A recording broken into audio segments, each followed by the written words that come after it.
Welcome back to episode 150 of the Block Runner Podcast. I'm your host, William, always here with your co-host, I-Man. What's going on, Will? And on the sticks, we got TJ. Hello. Thank you for being here, dude. Yeah, dude. Thank you for managing the sticks for us. Yeah, no worries. Yeah, man. It's always needed. Always much appreciated. But yeah, last week we had Mitch, dude. I think that was the pinnacle of like the Doomer cast. Yes. That's about as doom. Doomercast. It really was, dude. We broke it all down, right? We broke down the Fed. I mean, because, you know, he's been studying finance for, I bet you, like a decade or so. Yeah. He's actually been working in finance for about the same amount of time. So if anybody understands how, you know, the monetary system works, it's him. So we got a good discussion. If you guys want to check that out, that was last week's episode. Yep. Released on Saturday. Still hyper relevant to what's going on. You know, the dollar doesn't show any more signs of strengthening. No. I'll tell you since that last podcast, seems like every day there's more and more countries like aligning away from the support of the dollar. So pretty terrifying stuff. But you know what? I think it's time to take a break from the doom and the gloom and let's refocus. Because also during that discussion we identified a saving grace, or he did. Independently. Oh, yeah. He's like, yeah, you asked him, was like, dude, so what the fuck? What do we do? Yeah. Something like that. Or maybe it was me. And then he's basically like, dude, the Metaverse. Yeah. That's going to be the thing to kind of pull us out of this mess. It's surprising. I just assumed that you've been talking to him about the Metaverse. Negatory. No, I mean, I mentioned it to him, but yeah, not to the extent of not to the context of like saving, you know, our economic collapse from like this crisis. Not just from the financial side, but from automation and AI takeover, all that stuff, right? Yeah. So something has to give. Somehow we have to reposition ourselves and refine our purpose in reality. So he seems to agree with us, dude. And either he's been watching our podcast or he came up with it like independently. Yeah. Like he put the pieces together. Yeah, I think he understands, like I said, because he's a gamer and he's been able to immerse himself in like a virtual environment, completely surrendering your physical form. You know, and we have evidence to suggest that others are coming to the same conclusion that we have, right? We have Herman Narula has been working on this for 10 years. Yeah. He's saying the exact same thing. We got several people from the Metaverse side of things writing books about having a virtual existence be our economic layer in the future.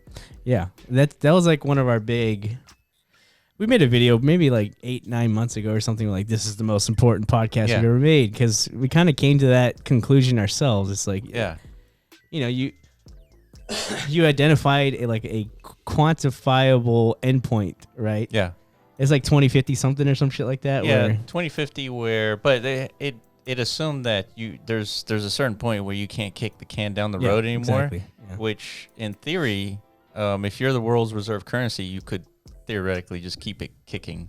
Correct. Until people lose confidence, right? Countries lose confidence. And that's what we're seeing right now. So that process is being expedited. The deadline has been moved back from 2050 something to next week or depending on how things go. And man, we got to find I don't know, like something, a new economic something. If it's not an economy, then what is it? You know, if we don't need money and value anymore independently, if we're going to rely on technology to take care of like all of humanity's needs, then what's our purpose? What are we going to do? Right? Yeah, it's always been the question. It's still a question even in a capitalistic society. It's like, what is your purpose? What are you going to do with your life? What do you want to be when you grow up, right? That was a question that everybody's asked us. But there was a big reason for that because like there's a big need and there's a big economics is just a way to incentivize desirable behaviors from like, you know, human participants in any economy. So for a good reason, because if you don't have a stable economy, you don't have the right incentives mechanisms in place, then people will just kind of do nothing, you know, and then there's no growth, there's no value being produced, right? You know, and it's like, what's the good in that? Yeah, I mean, in previous podcasts, we've talked about how automation is going to take away a lot of jobs, including the transportation sector, which is the biggest employment sector that we know of.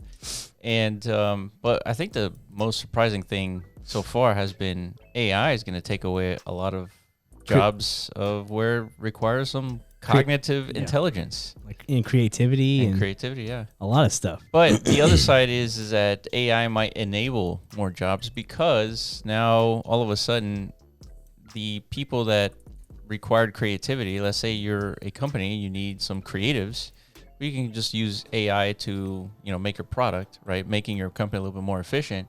But that's going to make every startup company more efficient, and therefore more startup companies would start as a result. Now, because you don't need so much headroom, right? You don't need so many people. See, that's interesting because this kind of is like a parallel to what it is we wanted to talk about today because, there's like a UGC boom happening in the gaming space. So it's kind of like the same thing. It's like now like the access to, creation isn't so limited as it used to be. Yeah. You don't need to have like a freaking tech conglomerate corporation. That's right. To output value anymore. You can just leverage open source tools. Yeah, a lot of the AAA games cost $100 million to make. I know. Seems crazy. Exactly. So who's going to get in that position in life where they could, actually contribute to that? You can't. It's going to be in the hands of like a few companies, which it is, Yeah. And there's a reason why E3, was canceled this year. Yeah. In my opinion, everybody's saying, it has nothing to do with the gaming sector suffering in any way. I think COVID really was the straw that broke the camel's back because COVID canceled it. And then ever since then, it's sort of been teetering and stumbling. Yeah, but gaming I don't think it's really going down or anything like that as far as actual users. But I'm just saying the model behind them, I think, is changing before our eyes. Because we saw with Roblox and Minecraft, the UGC side, I don't know, people just seem to like this whole new business model, I guess, because it's not like we expect all game releases to come from big companies like an Activision or a Microsoft or whatever. Yeah. Wait, now they're the same, aren't they? Yeah. Yeah, Microsoft acquired Activision. I don't think it's fully confirmed yet, but yeah, really? They're working on it. Yeah. Antitrust issues and monopolization, all that. Yeah, so let's take a look at real quick. So we got this new thing that's kind of buzzing around called Fortnite Creative 2.0. Yeah, so a game development has never been easier. AI tools popping up everywhere. Fortnite Creative 2.0 allowing players to build anything. It's been out for 12 days, and here's some examples. Yeah, this is right away. If you've ever played Call of Duty, you're going to recognize this one real quick. Yeah. And yeah, this Activision didn't put this out. Like some random person or team or whatever that, accessed and played around with the creative tool set of 2.0. Yeah. They did this. They basically built this replica version of Call of Duty, which looks pretty goddamn good. Yeah, that looks great. Yeah. You would totally play this, right, TJ? Yeah. Yeah, me too. And we all know Fortnite is already it's like the standard of gameplay models for kids. They're used to this type of game. Yeah. So I mean, this is a big deal. You could build a whole game ecosystem around this, right? As an individual. Yeah, somebody did, and it looks pretty good. But Activision, they shut this down pretty quick, right? Yeah, so that brings in more questions like how the hell if. Well, I mean, you don't have to use the exact same map, right? If this guy really cared about his game, just use a different map, and there's no issue. Yeah, that's true. But the reason why they did it is because this is an iconic map, I guess. But yeah, you already predicted this. It's what's going to happen when people, bring in Mickey Mouse or something into this creative thing? Mm-hmm. It's not going to be. Disney won't allow it, right? No, because it tarnishes their IP. Yeah, I mean, it could be sort of like a marketing tactic. You use Mickey Mouse to gun down everybody, and then get the notoriety of getting shut down by Disney. Oh, I see. And you change your game, and you reap the rewards. Yeah, and now it's like Mickey the Mule or something. Yeah. Something totally different, but the same style. Yeah, I know what you're saying. Ricky the Rat. There you go. Hell yeah. So this is okay, obviously first-person shooter, you're expecting that. This is a little what the fuck? Yeah. This looks nothing like Fortnite, but it's still the same. I don't know. Same type of engine or something, but it's the same tool generated this as well. Yeah, this looks like a Diablo to me, doesn't it? Yeah. Yep. Like a typical hack and slash dungeon style gameplay model. Yeah, you got zombie crawler dudes. You just slash them down, dude. By the way, if you're listening to the podcast, definitely visit our YouTube channel and see what we're talking about. Yeah, you have to see this for yourself to understand. If you've ever played games, typically these like game studios like spend years developing these types of things and launch them on like platforms like Steam. Yeah. In order to like get some sort of ROI, but this is stuff like people are just kind of spinning up in days using the Fortnite engine. Yeah, to me, this is more impressive than the Call of Duty one. Yeah. You expect a first-person shooter to come exactly. out of it. Yeah, the Call of Duty one is like, they just kind of like applied the Fortnite experience to a new skinned environment. Yeah. So but this is like a whole different game. And it's got like the RPG elements in the bottom, right? Like that's a pretty robust tool, dude. So this is what I mean. Same thing as like what AI enables. Mm-hmm. Yeah. Just more access. Yeah. Agreed. And we were talking about that in the Metaverse perspective. Like, what's it going to take for the Metaverse to really pop off? And accessibility was like the biggest thing. We Accessibility, yeah. Which in the beginning was severely lacking. Yeah. Stanley Parable, an iconic indie game remade inside of Fortnite. I've never heard of this, but this looks cool. I've heard of Stanley Parable, but not sure like what it's all about. Yeah. It looks like Backrooms, basically. Have you seen that? No. Backrooms. What do you do? An infinite corridor of like an office made in like the 90s. It's like beige and like sharp corners. Well, is this something supposed to come out and like spook you or something? Yeah, it's more like just exploration. Just infinite like space. It's just kind of just creepy. That's it. Okay. All right, so we're looking there at it is. The back rooms. Yeah. But this looks a little bit different than what I was talking about, but yeah. It's the same idea. You just go explore and it's just like weird. And this is procedurally generated room, so like it's always going to be different, I guess, any room you enter. Right. That's fucking cool. Yeah, that's more like back rooms. Jeez. Yeah, and there's like probably a monster in there. Oh shit. See, you can do anything, man. Yeah. Okay. So that's another example. And then we have an open world experience inside of Fortnite, and they have the transition of GTA 5 already implemented. So like when you die, it says wasted, and then you kind of get transported to the hospital. Yeah, I remember that. Yeah. Wow. Yeah, so that's already implemented by this guy. Yeah, this is look at this. More open world stuff.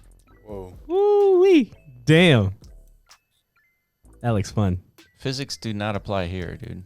You imagine, dude, you could build like the most ultimate what's that game everybody likes to play? The fucking Mario Karts. You could definitely build like a even better, more extreme Mario Karts, or like some sort of open world race. What's that show called? The Amazing Race? Yeah. You could do something like that. Yeah. You know?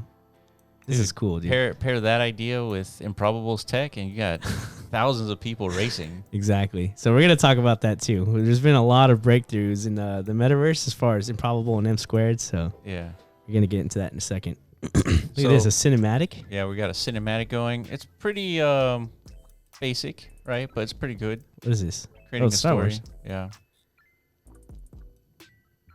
Yeah, so cinematics, what else? So these are just a few examples. Reward structures. And I think that's it. Yeah, so it's still very new. This tool was only released, I think, like a couple of weeks ago. So yeah, and by the way, we're all supporting Doge now. Oh yeah, according to Elon. Yeah, Doge is the new. It's the new everything. Yeah. So you have a speculation on that too, don't you? Yeah. So there was a tweet by Caitlin. Yeah, Caitlin. So let me play this. Caitlin is like our. I don't want to play the audio because it's not our video, but she basically says that Elon Musk is misdirecting everybody with like this Doge stuff to focus on creating a payments platform within Twitter. Huh. And so she makes a pretty good argument here. Is like this is a pretty standard strategy that a lot of companies take. They misdirect and they get the eyeballs somewhere else so they can, build something and test stuff. And so yeah, it's pretty standard. So all the links will be in the description. You can kind of click on this and watch it. But so basically, people are going to be able to send each other cryptocurrency on Twitter. Yeah, let's actually hear it. Actually, we can't hear it, so we can't. It's fine.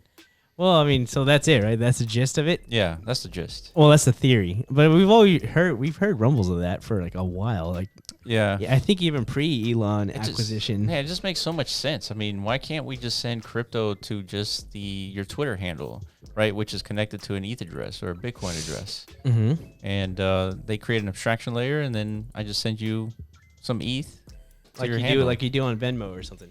Yeah, like you do on your ENS domain name as well, right?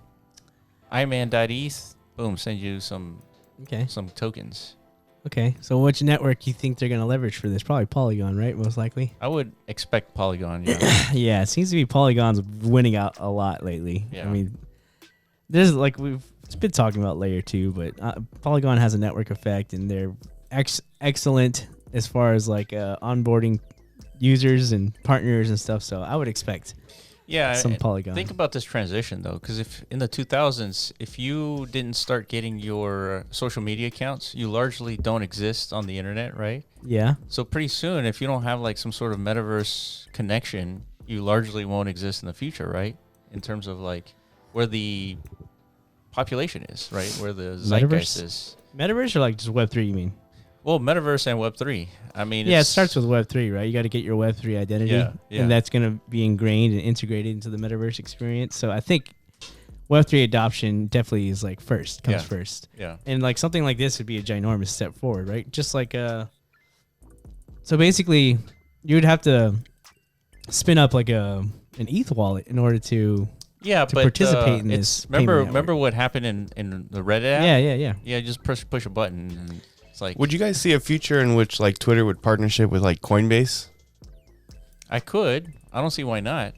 And just use that wallet? I feel like that's like the way to go for a lot of things. Like, yeah, because Coinbase is like the most intuitive way for people to buy cryptocurrency in the first place. Well, not only that, they have all the legal requirements in order to onboard people, right?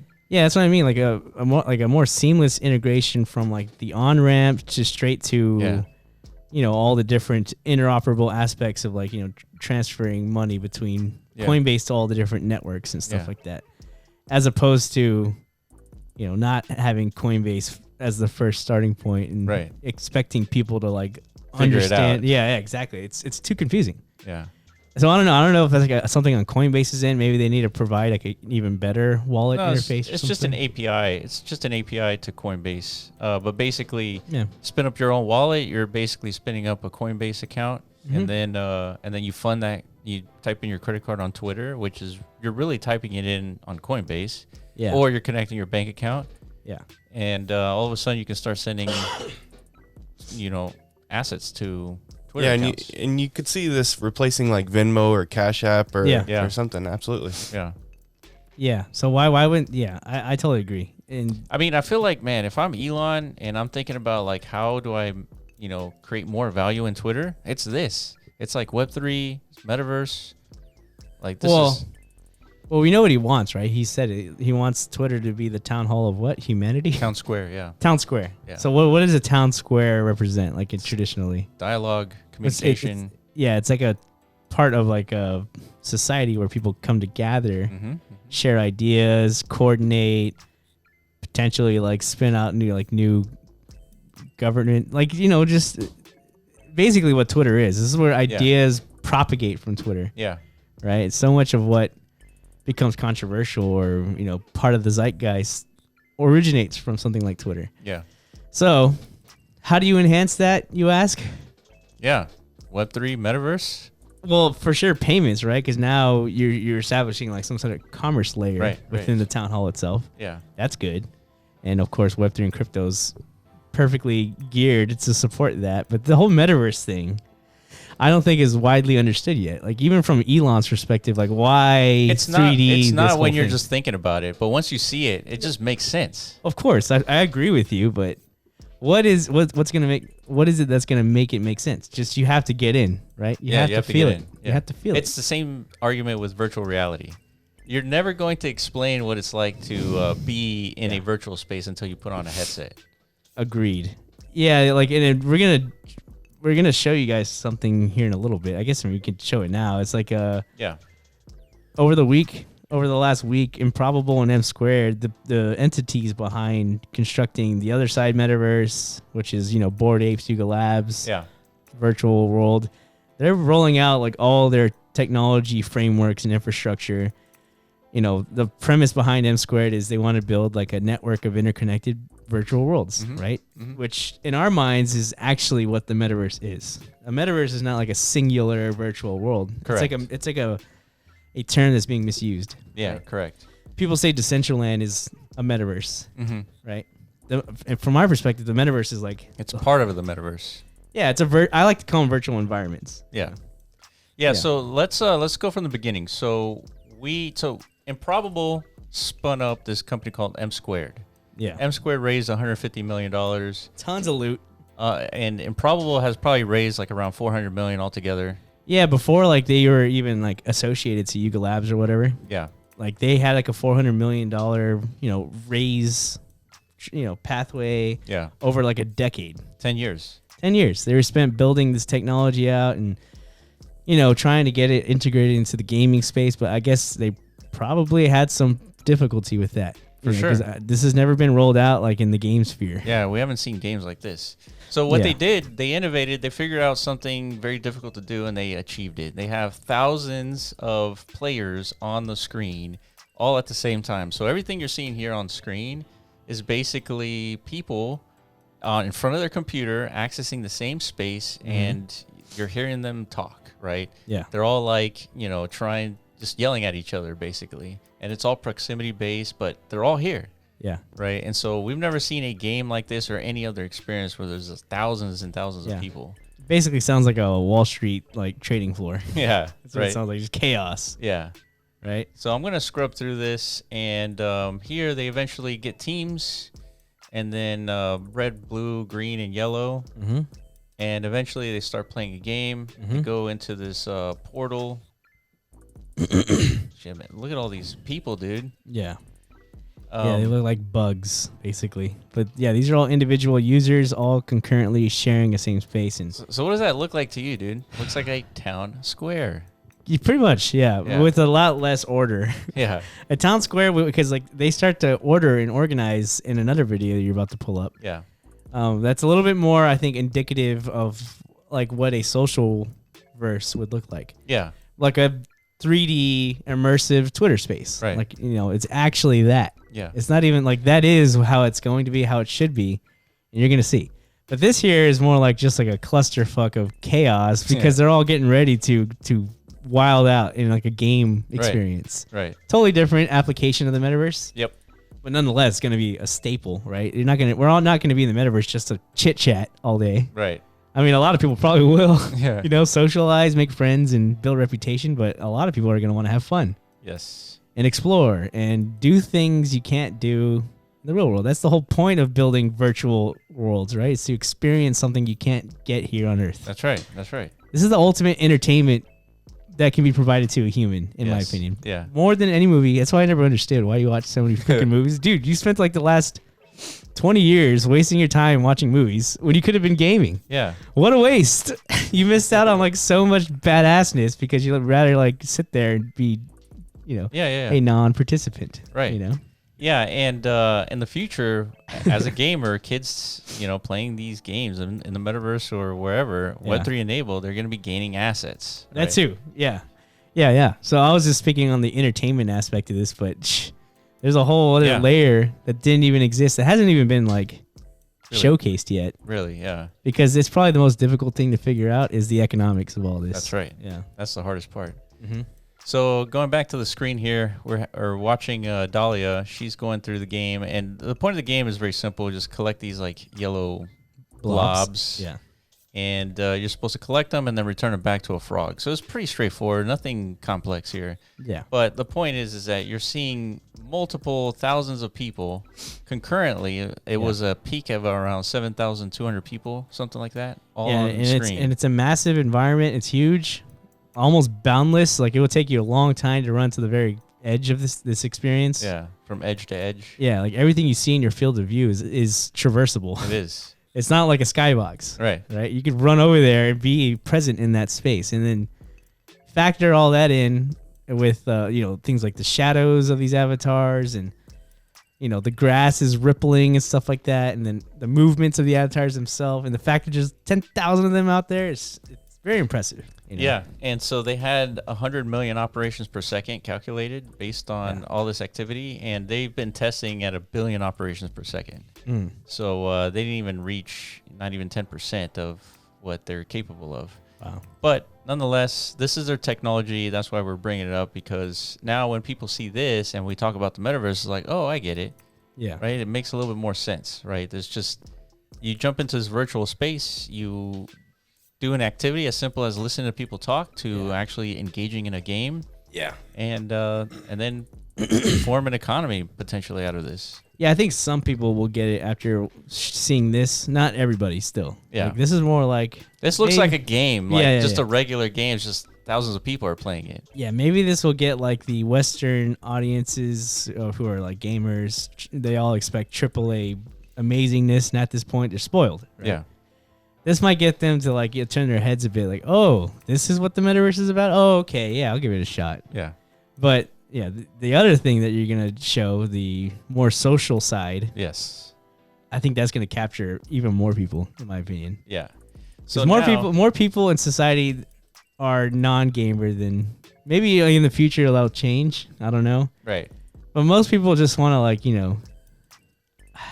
what is it that people do on the internet? Just like chill. Yeah. Talk and gossip and, react to what's going on with celebrities and, show off the things that they've been buying. Yeah. Talk crap about their significant others. Yeah. stuff like this, right? You're not going to be bouncing around collecting blobs and doing that stuff. You're going to be here. All right. Right? Let's take a look at this. All right. So Herman Narula and his co-founder, I think his name's Rob, they did a Twitter space, and it's impromptu, right? They just tweeted, like, we're going to jump on a call. Yeah. There's probably like 200 people on the call in Twitter space, and they're like, all right, I'm about to tweet this link, click on it, and we're all going to jump into the metaverse. And so here we are. We clicked on the link, and there's about 160 people here in this virtual Twitter space, if you will. Yeah. So we can all talk to each other, right? You just click press the C button, and people can hear you. Yeah, you got to chat, like on the left side of this UI, like a chat stream going. Yeah. But when there's so many people, eventually it's going to become unreadable. But the cool thing about this is there's a little chat bubble above their heads, right? That's right. I like that. Look, there it is. Yeah. What's up, Black Apple? See, people are talking. Right. This is social. This is how you make friends. Yes. So we have two people here kind of like presenting technology. And what they're presenting is basically an ability to manipulate an environment in real time. Yeah. Using it as what's called an MML, so Metaverse Markup Language. Yeah, this is the big breakthrough, like unveil from Msquared. Yeah, so this is the reason why they tweeted and they wanted to get together to talk about it. And so what it does is allows a developer or creator to manipulate stuff within the virtual world using an interface. And that interface is on screen right there. It's called MML. Yeah. And you're going to see them manipulate this red box on screen, which is going to manipulate the red box within the virtual world. So hopefully we can... Here it is. So there they are manipulating the red box, changing colors, and then they're going to add another box on top of it.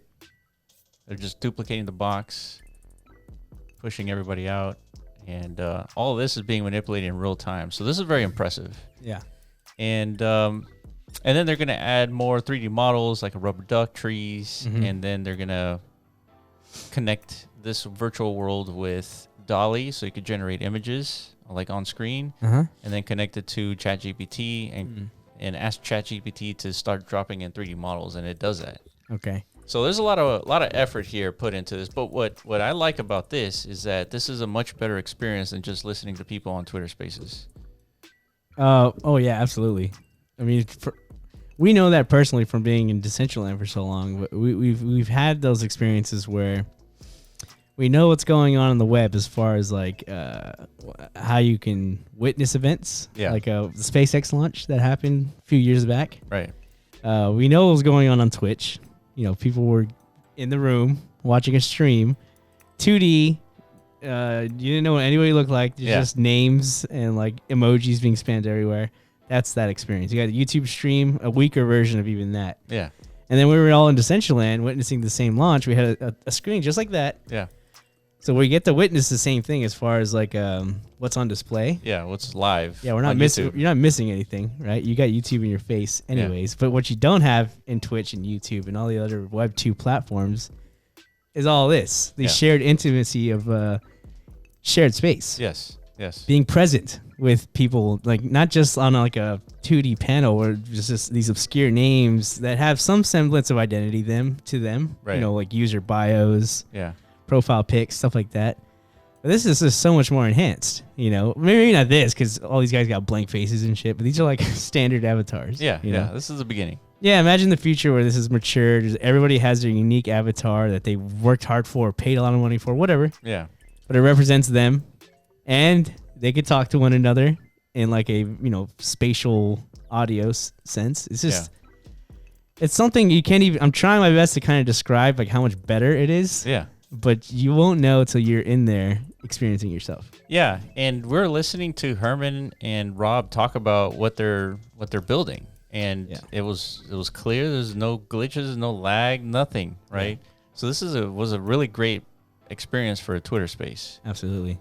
And like you're saying, if everybody looked unique, there's potential opportunities for people to flex their gear, right? Flex their swag, and thereby creating an economy of, trading wearables, right? Yeah.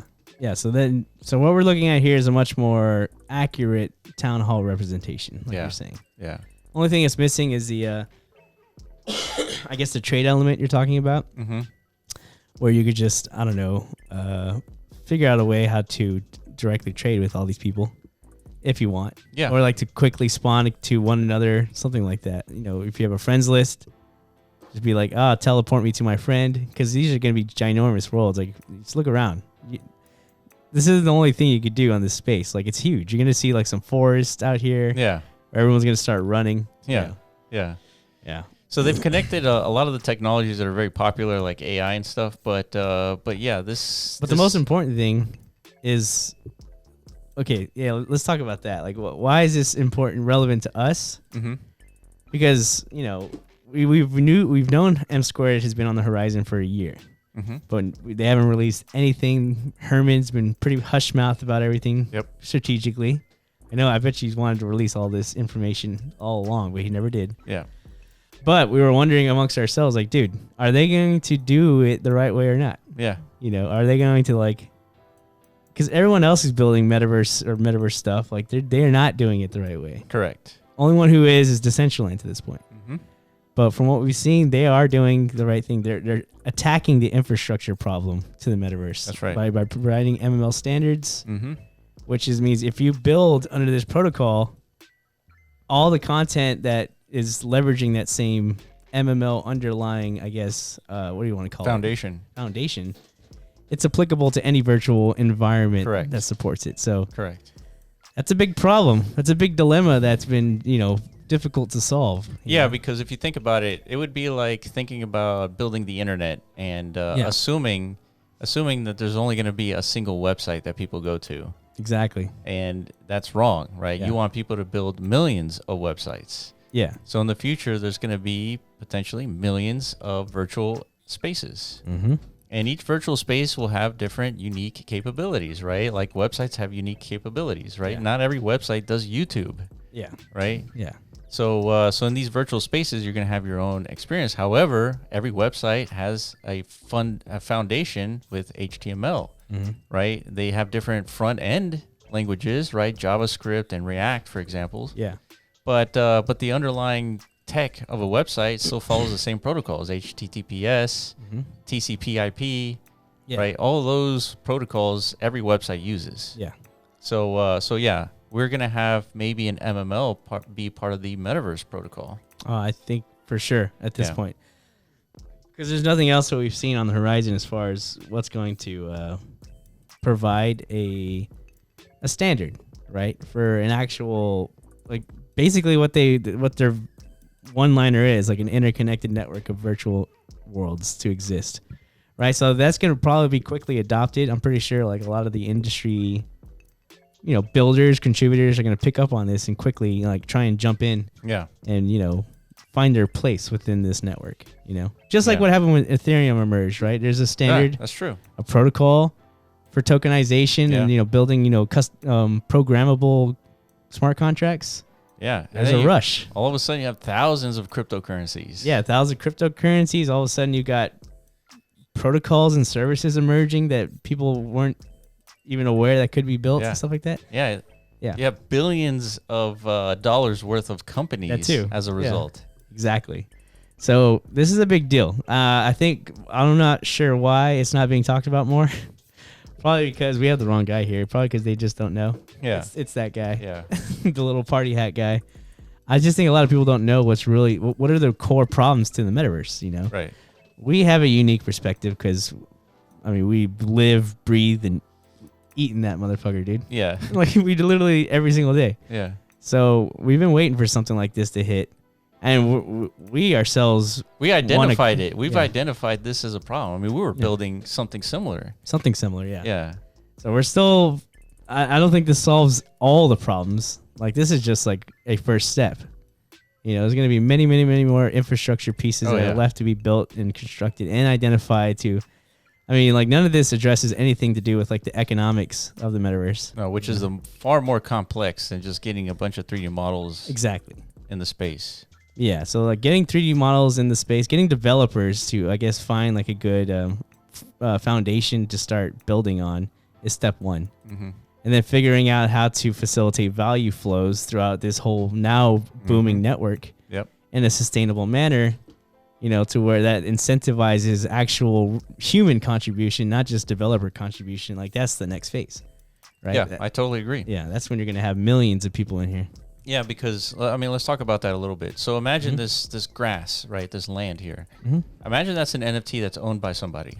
Okay. Right, and that person that owns that NFT is probably setting up a Twitter space, right? Mm-hmm. And in that Twitter space is like, all right, click this link, jump into the virtual world, and now we're here. You're listening to me talk about whatever it is that's happening in the world, whatever you like. Yeah. Right. People listen to all kinds of stuff on Twitter space, right? Yeah. So what if like all these like 3D models are interactive activities? And those interactive activities could be anything from like interacting with like a decentralized exchange, for example. Maybe you want to swap tokens while you're in the middle of this talk, right? Yeah. Like this guy, this Twitter space is probably talking about this cryptocurrency that everybody should be looking into, and people are just actively swapping right there. That makes sense. Because they believe. Yeah. Right? Or what if while this person is talking, you're playing some other game like Rovi, for example, and you're battling against other people who own Rovis, and you're generating some income as a result. And so this landowner is supporting all these different activities while he's giving this Twitter space. People are interacting with all the stuff in his land, and he's generating some income because people are using or interacting with the stuff there. Yeah. So I feel like this is going to be one of like the main activities that people will focus on while having a Twitter space. They're going to build out their land to have a bunch of different activities and host a bunch of Twitter spaces because it brings people to their land, more activity, and like... Yeah, it's interesting. Yeah, basically, there's so much more possibility like the metaverse enables outside of, like a Twitter. I just formed a line here, by the way, so I can ask you Herman a question. Yeah. What do you mean you did? No, I went and made a line. I'm in the line to ask a question. Oh no! I know, but you didn't like tell everyone to get in line. No, did you? Definitely not. I was like, I made a line. I was like, what? You did this? But this is what I was talking about earlier, like the order. Yeah. This is just, you can inject some actual order into these town hall events. Like here you go. People just like formed a line. Yeah. Like it's not like you had anybody cracking any whips to get everyone like ordered up like that. Right. Well, it's starting to kind of like break apart now, including That's you. Cutting in yeah, line. you're like cutting and shit, dude. What's wrong with you, dude? Yeah, it was because I was so far back in line, I couldn't even hear like the spatial audio, right? Yeah. So I had to get closer to listen to what they were saying. Yeah, that's hilarious, dude. You're a rebel, dude. Look at you. Yeah. Look at you, dude. Straight to the front for Will. It's like fuck this out of my order way. shit, dude. I got real questions here. I'm coming in. Yeah. So yeah, it's pretty cool to see the elders are like bigger than everybody else. Well, they're not elders. They're the ones hosting the space. Team members. Yeah. And everybody else is just kind of like gathered around, and this is kind of weird actually to see. Like this feels like some like a scene out of like the 1700s. Like you know what I mean? But just imagine a bunch of people with those little white wigs. Yeah. And revolutionary garments or garbs. Yeah. I don't think they'd be doing ninja kicks like this, but it's the metaverse, so you can do whatever you want. Yeah, and imagine like you're hosting like a live event. You need YouTube. Like there it is right there. Like everybody's watching it together. Dude, every single DAO should be doing stuff like this. Fuck Twitter's face. I mean, Twitter's face is obviously, basically like it's like the real world DAOs. Just the audio version of this. Yeah, but this is how DAO meetings should look. Yeah. You know? Yeah, imagine like, dude, I can see like in the future, everyone holds this Twitter space like a shit coin. And like they hire like a click farm to jump in and make it seem like that shit coin is actually valuable. Yeah. So you have like hundreds of people like flying around and all that. Yeah, you're totally right. Yeah. Just people being paid to like be bodies basically. Yeah. And like make it appear popping. Yeah. Like some sort of like it's like everybody's saying good project. Yeah. It's like the metaverse version of Twitter bots. Yeah. Wow. Oh my god, that's actually gonna happen too. Yeah, that's fine. That means we got somewhere. It's working. Yeah, that means it's working. Yeah. Damn, dude. So yeah, that was a lot. A lot has happened. But yeah, clearly, Msquared has established themselves as real players. Like I'm very much happy with what I'm seeing so far, and I'm pretty sure they got more stuff coming. Because yeah, man, this is what's been missing. Standards and frameworks and a starting point, essentially. Yeah. You know? So now they're having like a dance party here. They're playing some music. Everybody's dancing. And I'm like, all right, I had enough of this. I'm going to go explore. I'm going to see the limitations of this land. Because this is the first time I'm interacting with like an improbable product or an Msquared product. So I was like, okay, let's see what's going on out here. Dude, you're definitely you're the outlier, dude. Yeah. You're the first one to like, all right, I'm jumping ship. Yeah. Fuck all you guys. Will's not one for dancing. Yeah, definitely not. Especially not with this weird ass gorilla looking balloon man. So then I return, and because he says something, it's like, hey, I got a special something. I was like, okay, I gotta go back. It was like, well, there's an Easter egg out there. If you find it, you're gonna get an NFT, and so now everybody's running. Yeah, that's right. And you and Will doesn't know how to sprint. Yeah, Will, you got bucket feet, dude. Yeah, slow motherfucker, dude. Yeah, I thought I had a lead on everybody, and then all of a sudden they blasted me. I was like, what the hell? You definitely did, dude. So if you were like this. Can you still hear them like from this far away from these guys? Or I can hear the owners of the space. So I can hear Herman, Arula, and Rob talk from like infinite distances. Oh, okay. Gotcha. But I can't hear obviously all the little people. Right? Interesting. That's pretty cool how you can like that's what I'm saying. Like dynamic a audio. Twitter space for this makes a lot of sense because there's only a few people talking. No, I love it. Twitter yeah, exactly. The speakers, like 4 or 5 people just yapping away. Yeah. About whatever the fuck. You could be anywhere on land listening just doing whatever. Like you're saying, like why waste my time or why not duplicate the value of my time by listening to the whatever's being discussed, but also like I don't know, playing rovies, interacting, harvesting, chopping down trees. Yeah. Gathering resources, crafting things. Yeah, while listening. Yeah, that's beautiful, dude. That's freaking cool. Yeah, so apparently there's an Easter egg kind of like in the forest area, and as you can see, there's limitations, right? This land is only so big; it doesn't go on forever. Yeah, if you fall off, you're basically stuck for. Yeah, you're done. You're done. You can't come back until they like reset this thing. Yeah, that's right. So of course, eventually I find the egg. And it's just kind of sitting there. There it is. I'm trying to get to the point where I'm like approaching it. There it is. So yeah, there's people already there around the egg. They're basically screaming that they found it. And you can kind of hear them from like a distance. Like that's how I was able to quickly kind of like hone in on it because I can hear them. Nice. Very nice, dude. This is good. This is a good start for sure. So, yeah. If based on this is the saving grace, eh? Yeah, I feel like. So let's bring it back to some doom talk. How is this going to save humanity from like AI and automation and stuff? In what way? Well, automation and AI is going to take a bunch of jobs, right? Maybe AI is going to make new types of jobs, but all the old standard, like, have a fleet of people writing articles. Now you need half as many people. Okay. And you're going to still get twice as much the output. Yeah. Right? Yeah. So jobs are becoming more scarce. And so what is everybody going to be doing, right? And really, in a perfect society, you don't really need people doing stuff anymore, especially with technology. You don't need it. Yeah. Right? Because technology could pump out food, pump out enough resources for everybody. So there isn't really scarcity in food, right? Everybody should have enough to eat without a problem. So then what are people going to be doing? All right, they're going to be writing books, interacting with AI to write articles, whatever it is. But they probably would be spending a lot of time in the metaverse interacting with people. Okay. And participating in that economy. Yeah, it's got to be the economy side. It's really going to attract people here people are going to be attracted for a variety of reasons to this virtual experience, but for it to be an actual saving grace, is that even the right way to say it? Saving grace?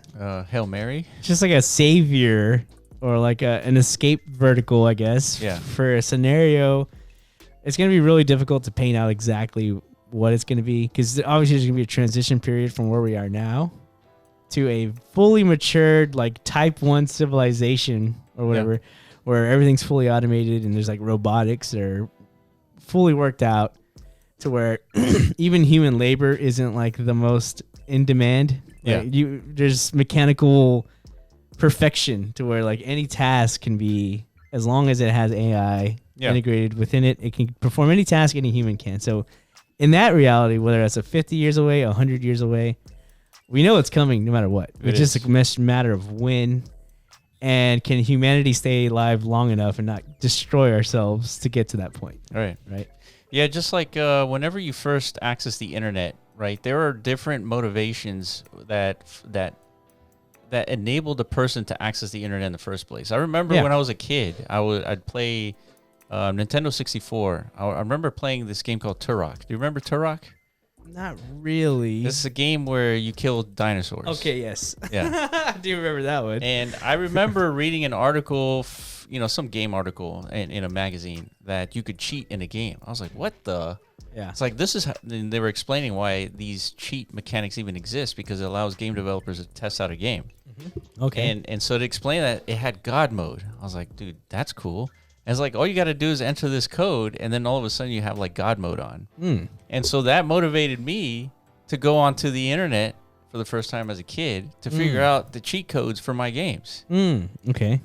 But some people are motivated for different reasons. Some people want the internet to connect with other family members. Yeah. Or like learn a recipe for, banana pudding or some shit like that.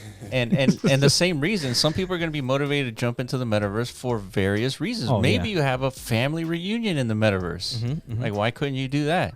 Yeah. Right? And that's going to get a segment of the population into the metaverse. Yeah. Maybe there's a segment of the population in the metaverse that wants to generate some income. They're going to jump in, right? Yeah, and I think like the beginning stages of, you can have like exclusive events in the metaverse. I mean, I guess you could do that online as well, but Travis Scott concert? Yeah, something like that, or bringing education into the equation. Like you can create much more interactive education experiences, much more, I guess, than what we do today, like to our kids. Like it's very dull, very non-engaging. Yeah, why couldn't you learn about, chemistry and molecules in this space? You can. Where the professor like generates these 3D models. Yeah. And you're seeing 3D interactions of these models form. And like whenever they have these giant dudes like Herman, those are the professors, right? Yeah. Or the instructors of the class, and everyone, all these avatars are students. Yeah. Or people who are just, I don't know, maybe they paid $20. Yeah, to get access the class, access the class and ask questions, whatever. Yeah, the guy who's instructing is very knowledgeable, has a great reputation, whatever. It's basically like a metaverse version of Udemy. Yeah, this is worldwide. Anyone across the planet can access this. Well, that's the beauty of it, and that was the beauty of the internet, right? It's like now everyone who can tap into the internet has access to that information. Right. But now you have access to, I guess, people who are like experts in that shit. Maybe even it's an AI like instructor, not even like a human. Yeah. Right. And then the AIs can just leveraging this tool set can just prompt engineer itself like all the different molecular representations you need. Yes. Or like basically magic school bus before your eyes. Yeah. Just AI generate everything as you're learning, right? Yeah. That's it. That's the next version of human, education. And dude, this is why it's very disruptive. Yeah. This is why we keep talking about the metaverse, because the possibilities, a whole new layer of economic activity. Yeah, because it is so new and so untapped that there's just so much possibility. To where, you could just theory craft and brainstorm so many new things that humans have never experienced before and leverage to their benefit. So, see, I can dance, man. Barely. You could do better than that, dude. But yeah, so even this, people want to come and express themselves through dance, but are too shy to do that in physical form. A lot of people are. A lot of people don't want to boogie. But they'll come in here and boogie all fucking day long. Yeah. And there's nothing wrong with that. That's cool. Yeah. People need to express what's within them, and that's great. So like you're saying, there's going to be a lot of reasons, but still, none of those are saving grace. You know what I mean? It is the economic stuff, and that is the most difficult thing to figure out because, I mean, look what's going on in our economy. After like hundreds of years of experimentation, hundreds of years of growth and development, like we still haven't figured it out. Yeah. So the metaverse is going to go through different boom and bust cycles for sure. Something is going to emerge that's going to attract a lot of people, and it's going to have a semblance of like industrial production or something. I don't know. Yeah. And a lot of people are going to make a lot of money off of that venture, and a lot of people are going to get burnt, and everything's going to collapse, and everyone's going to hate the metaverse again. And like kind of like a similar to like an Axie Infinity play to earn up and down cycle, right? Yeah. Everybody saw like Web3 gaming is like, dude, that's the future. Wasn't sustainable, it crashed. And now it's like, oh fuck. We still have a lot to figure out for sure. I mean, we got a long way to go before we come up with some sort of sustainable ecosystem within like a particular like game or product or whatever it is. Yeah, because think about it. In the physical realm, there's it's just kind of like it's the same thing. It's a game in a sense. Like all of us kind of spawned here. We had no idea what the fuck brought us here in the first place. Yeah, but we kind of just had to like learn our environment and understand like where the value lies, because previous generations kind of like exploited everything to the best of their ability to set some sort of system around our lives. Yeah. Right? So the metaverse, we're gonna have to architect that in a way. Like the first generations of the metaverse are gonna have to architect the value layers of it. Yeah. As opposed to like nature and physics and the universe was the architect of our value. You bring such a good point in terms of an analogy. It's like we just spawned here. Yeah. And we're all of a sudden in this game that we don't even know that we're playing. So maybe one of the first steps for the metaverse to really take hold is we all need to be able to spawn there in the first place. And then we can start figuring out what are the next steps. But spawn where though? Spawn in a metaverse. Yeah. And so let me paint the example. So okay. Here's what Elon needs to do, right? Yeah. To make Twitter extremely popular, like across the globe, be the town square like he wants it to be. All he needs to do is partner up with Improbable and Msquared. Okay. Right? They already have Twitter Spaces. Enable Twitter Spaces to be in this virtual world, just like we showed you here. And in this virtual world, you have an ability to interact in ways that you couldn't do it in just an audio space, right? Yeah, for sure. So then, all that happens as far as Twitter Spaces goes. People generate these Twitter Spaces. They're in the metaverse. All of a sudden, everybody's starting to spawn in the metaverse. They're starting to get it. And then you let's say we get some metas in there. All of a sudden, people are in Twitter Spaces are interacting with interactive objects such as dexes and all that stuff, starting the semblance of an economy where people are spending money to swap tokens, spending money to gain access to a particular game or item in a game. And now people are starting to see that there's an actual place that they can go to interact with each other. Yeah. All of a sudden, wearables become important. People are flexing their unique items. Yep. And now people start to understand the metaverse is like a thing that is very, very important. Mm-hmm. And then when people start losing their jobs because AI or automations is taking over, all of a sudden they spend more time, in the virtual space. Yeah. And so I feel like this is part of the beginning point where people start to understand the value of the metaverse. Just like people in Reddit, when they got their NFTs, they're like, oh, this is what NFTs are about? Yeah. It's like, this is pretty cool. Yeah. And they didn't have such a negative sentiment towards it. Yeah. Yeah, it's definitely going to be one of the most challenging things because I can even think of, because you could parallel everything that's going up. We're pioneers, right, in the metaverse space. Yeah. Just like how humans were pioneers, I don't know, hundreds of years ago whenever we found the Western Hemisphere, right? Yeah. So it's like, oh shit, there's this whole new landscape over there that humanity didn't even know existed. Mm-hmm. Wasn't even on the map, but we found it.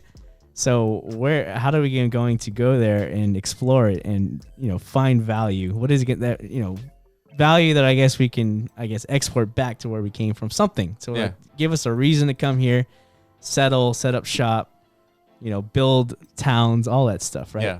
It's much more intuitive in the physical space, like I'm saying, because it's obvious what's valuable, like fur, wood, like lumber, precious metals, like at some point it became oil. So like these things are much more. But in the metaverse space, the virtual space, it could literally be anything. It could be anything. Yeah. That's the difference, though. That's the difficulty. Is like it's going to require. It's as challenging as expecting people to believe that Bitcoin has any value, just because it's a digital, artificial thing. Yeah, but it doesn't have to have. It doesn't need to be desirable across the board. Like in every Twitter space that you join, they may not have like this experience of like chopping down wood because they don't believe in like that game, right? Sure. But some other spaces do. And while you're there, you're going to be chopping down wood because you like the game and you like to participate. Yeah, but then you got to find a purpose for that wood, is what I'm saying. Like, why? Well, wood? It's the purpose is for that wood is for whatever they come up with. Maybe it's like to put on some sort of wearable or whatever. Okay. But it's really up to the creators to decide. But my point is that it's not a completely global thing, right? We don't have to come up with like a global like infrastructure for people to like chop wood or need some sort of minerals or whatever to like get the next wearable. It's like it's just pockets, like little microeconomies. Microeconomies, yeah. Like imagine if Fortnite was as popular as it was, but it was retrofitted for the metaverse, and a lot of Twitter Spaces, these virtual worlds, do support that game, and so when people are listening to a Twitter Space, they're playing the game Fortnite. But I feel like things do have to. They can't be so fragmented into like little tiny individual micro markets. In order for like we kind of have already. We kind of have that already with like apps, right? Like, not everything is communicating with each other. Mm-hmm. So, but I know what you're saying. I know what you're talking about. You're talking about like a global economy and like the virtual space. Basically, yeah. Yeah, that's something that will probably significantly more difficult to do. Absolutely. And something it's almost I think that grows into something like that, but it doesn't you don't set up the foundation for that, I don't think. It starts out like micro, like you're saying. Yeah. Yeah, you're right. I mean, that's not how humanity progressed either. We didn't just all of a sudden form civilization. We started off as like little pockets, little tribes. Yeah. That all had like their own like trade systems and different little value. People probably valued freaking darts, poison darts. Some guy was just sitting there making poison darts all day. Yeah. And then some other guy in the tribe. It's like, here's a gun. If there's a gun showing up in your poison dart tribe, that's a bad news bears. Yeah. It's probably fucking Spaniards coming to fuck some shit up, dude. Yeah. But yeah, you're right. It probably will start out like that. Little micro economies that communities are going to respect and take part in and participate in, and then over time it's gonna grow. Yeah, there's gonna be like a conglomeration effect, and then that's whenever we're gonna see like virtual economies competing against real world nations. Exactly. That's what I'm looking forward to. Yeah. Yeah. Once we get there, we're gonna be on this podcast saying, dude, it's fucking over, dude. Yeah. We called it. Yeah. Like, dude, saving grace is here. It's the metaverse. Yeah, and the first step is to get in, and I think this paints the best example of people jumping into the Twitter space and listening to someone talk and having some sort of elements of activity. Yeah, just being present together, like in a community like this, is a good, like you're saying, good starting point. This is the first tribe. That's right. These are the first tribes, and they're going to log in consistently. They're going to get to know each other. Dude, imagine if Elon Musk has a Twitter space like this. Yeah. He's going to be there as a virtual person. Yeah. It's going to be probably kind of as cool as like being in like at a conference listening to him to speak. I think it would be better. And he's more accessible. Like he's like right there. Yeah. I mean, you're going to hear him. It's the guy. It's him. You don't need to like be there and like, whiff his like fucking breath or anything like that. Like, we're sharing fucking lung space with the man. Like, you don't need that. Air molecules. I was like, our molecules have touched. Yeah.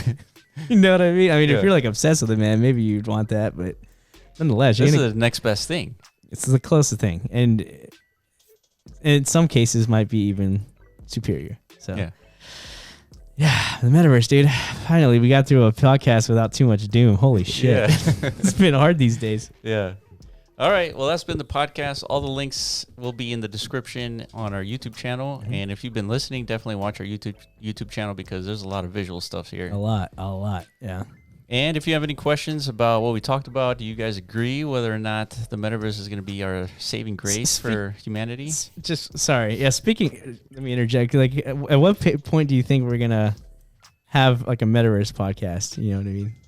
Like we're in the metaverse? Yeah. Like if you guys want to like jump in with us and listen, Well, like what we're talking about. As soon as we have access to something like this, I think we should have like a live podcast where we jump in and fuck yeah, dude. Let's do it. Yeah. Okay. Yeah, that's going to be fun. Yeah. Because now people can like actually talk to us. Mm-hmm. All right.